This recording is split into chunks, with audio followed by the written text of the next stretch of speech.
ঈদের আর বাকি একদিন, তাই শেষ মুহূর্তের ব্যস্ততা এখন কামার পল্লীগুলোতে। কেউ আগুনে লোহা গরম করছেন, কেউ হাতুড়ির আঘাতে তৈরি করছেন দা, বটি, ছুরি আর চাপড়। কোরবানির ঈদ ঘিরেই যেন আবার কিছুটা প্রাণ ফিরেছে এই পুরনো পেশায়। বলছি নীলফামারী সৈয়দপুরের কামার সম্প্রদায়ের কথা।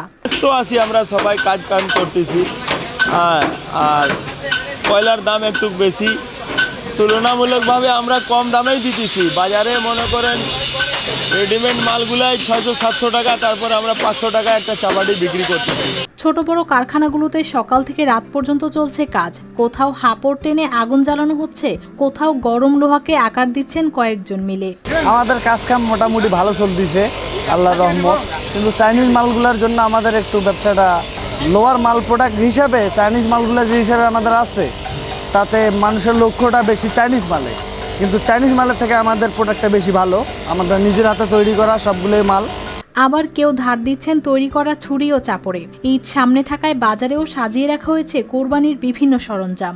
পশু কোরবানি করার জন্য অস্ত্রের প্রয়োজন হয়, এই উপলক্ষেই আমি এখানে কিনতে আসছি। সৈয়দপুরে প্রায় 2000 কামার পরিবারের বসবাস। একসময় গ্রামগঞ্জের হাটবাজার জুড়ে ছিল তাদের কাজের কদর। তবে আধুনিক যন্ত্রপাতি আর স্টিলের তৈরি পণ্যের ভিড়ে ধীরে ধীরে কমেছে এই শিল্পের জৌলুস। ক্লিন মাস্টার টয়লেট ক্লিনার, সবচেয়ে সেফ, সবচেয়ে ক্লিন। আমি এখানে কামারের কাছে আসছি আগামী কোরবানির জন্য ছুরি, দা এগুলা শান দেওয়ার জন্য। কামারের ভাষ্য হিসাবে বোঝা গেল যে তার ব্যবসা খুব একটা ভালো চলতেছে না, শুধু কোরবানির সময় কিছু চলে। তবুও কুরবানির ঈদ এলেই বাড়ে তাদের ব্যস্ততা। লাভ কম হলেও দা, বটি, ছোড়া, চাপড় ও বিভিন্ন ধরনের ছুরি তৈরি করে বিক্রির জন্য বসেছেন কারিগররা। আমার কুরবানির সময় না ব্যবসা চলে ভালো, এই যে 9 মাস আছে এইরকম করে আর ব্যবসা চলে না, একদম ড্যাম। এখন বিভিন্ন ধরনের জিনিস বেরিয়েছে তো স্টিলের, ওগুলোই বেশি নিয়েছে। বিসিক শিল্পনগরীর কর্মকর্তারা বলছেন, সময়ের সঙ্গে মিল রেখে নতুন ধরনের পণ্য তৈরি ও প্রশিক্ষণের সুযোগ বাড়ানো গেলে এই শিল্প আবারও ঘুরে দাঁড়াতে পারে।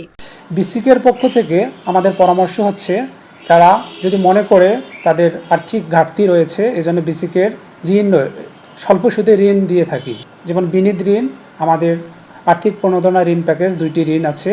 তারা যদি মনে করে আর্থিক সমস্যার কারণে তারা প্রশিক্ষণ নিতে পারছে না বা আধুনিকরণ যন্ত্রপাতি তৈরি করতে পারছে না, এজন্য তারা বিসিকে এসে আবেদন করতে পারে।